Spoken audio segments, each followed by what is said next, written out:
Hello students, welcome to my channel education lane. तो आज की वीडियो में हम करेंगे लैंग्वेज थ्योरम फॉर डायमैग्नेटिक, और उसके बाद नेक्स्ट वीडियो में हम करेंगे language theorem for paramagnetic substances.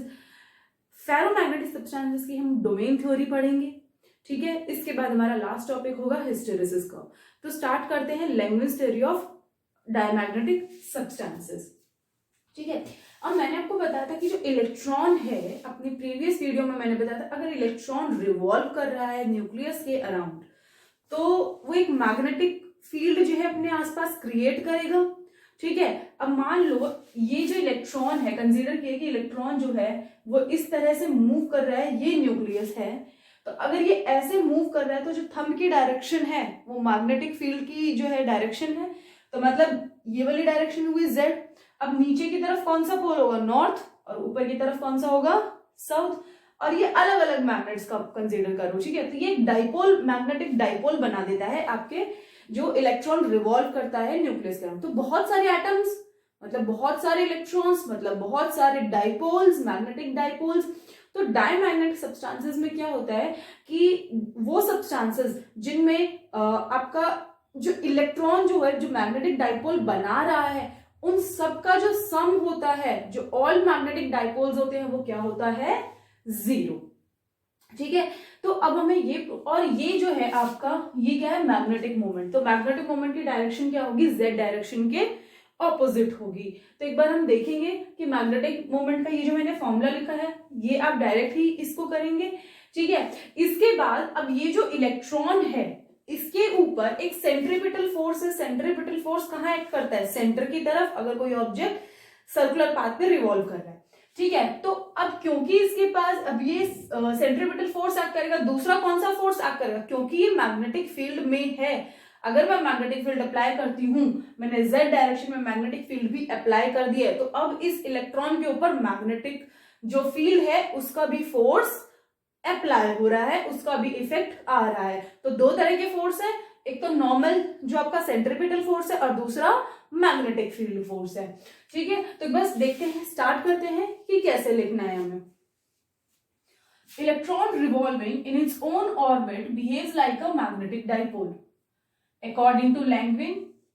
Vector sum of all the magnetic moment of electrons of an atom of a diamagnetic substance is 0, ठीक है। Now consider an electron in an atom. एक electron consider करो in an atom revolving anti-clockwise in a circular orbit, ठीक है। अब ये जो इसका रेडियस है, ये कितना है, r। कैसे मूव कर रहा है, ये कैसे रोटेट कर रहा है, सॉरी कैसे ये सर्कुलर पाथ फॉलो कर रहा है, anticlockwise in X Y plane. Plane कौन सा है, X Y plane.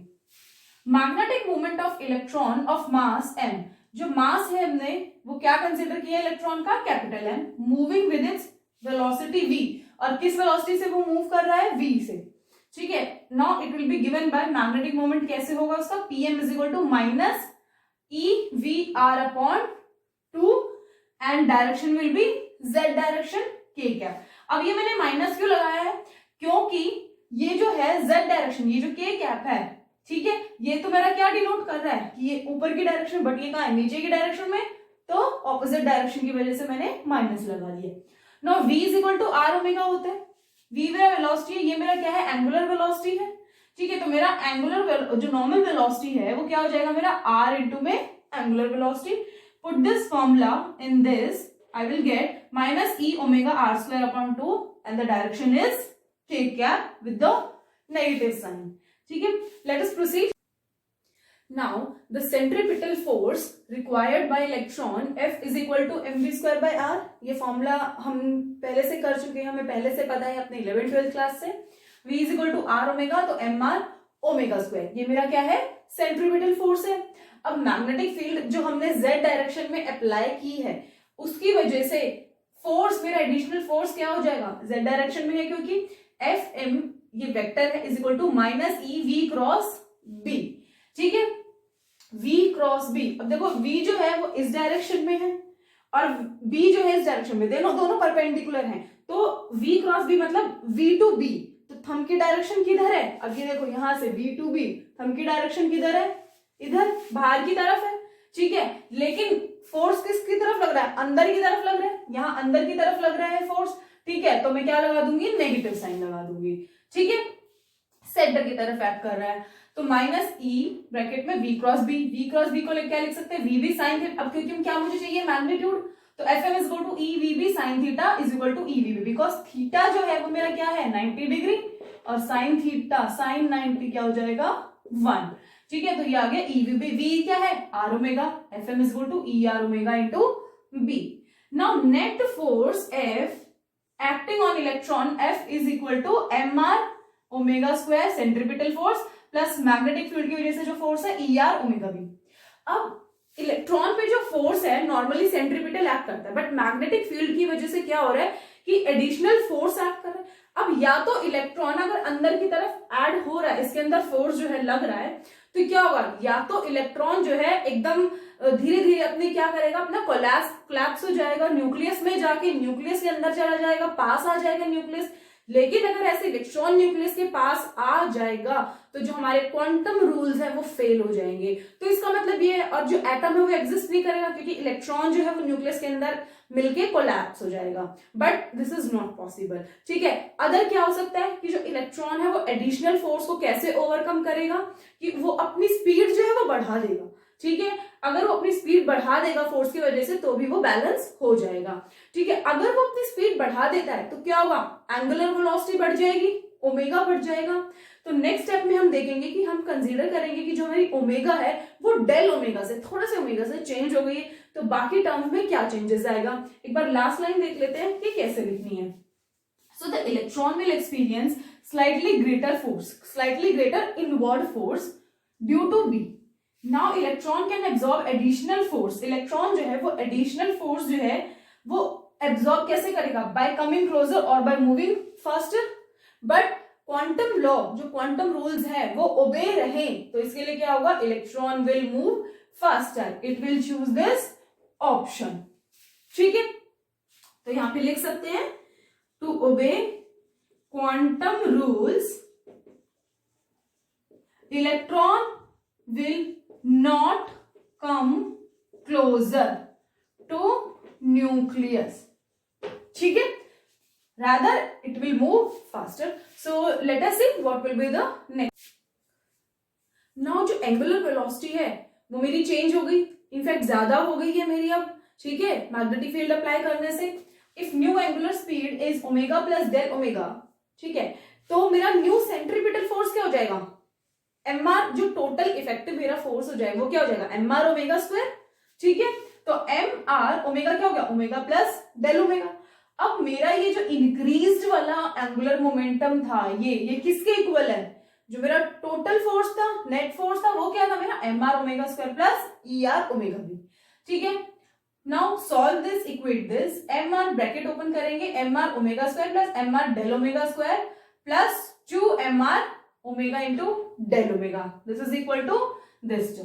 Now del omega क्या है, बहुत स्मॉल है, तो डेल ओमेगा स्क्वायर क्या हो जाएगा, और भी छोटा हो जाएगा। फॉर एग्जांपल 0.1 छोटा है, ठीक है, तो 0.1 का स्क्वायर क्या हो जाएगा 0.01, तो 0.01 क्या हो गया, और भी छोटा हो गया।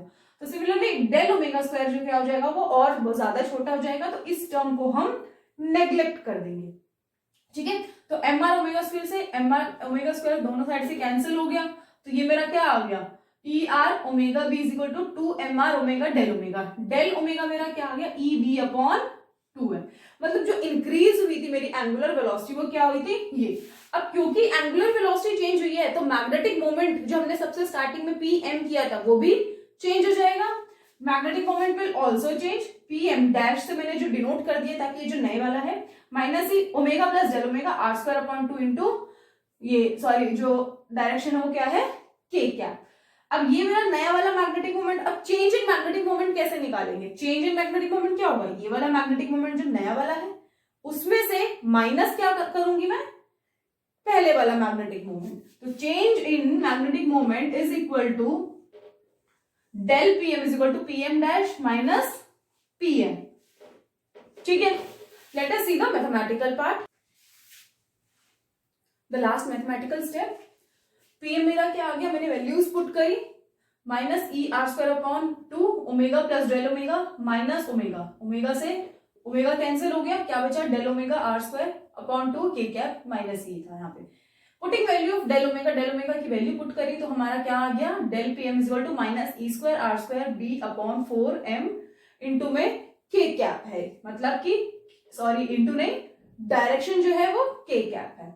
अब डायरेक्शन जो मैग्नेटिक फील्ड की वो भी क्या थी, जेड डायरेक्शन में के कैप में, तो मैं इसे मैग्नीट्यूड की जगह मैं इसको वेक्टर फॉर्म में लिख सकती हूं और के कैप हटा सकती हूँ, तो ये मेरा रिजल्टेंट आ गया।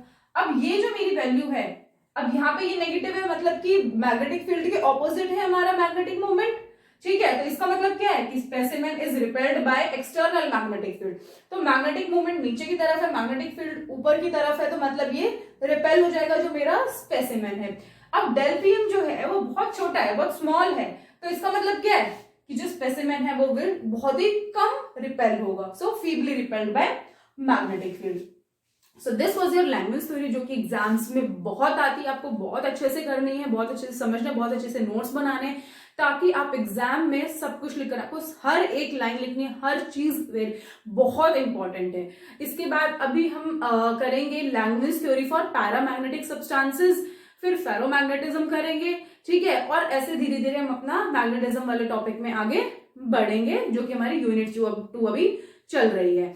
So please subscribe my channel Education Lane for further video updates.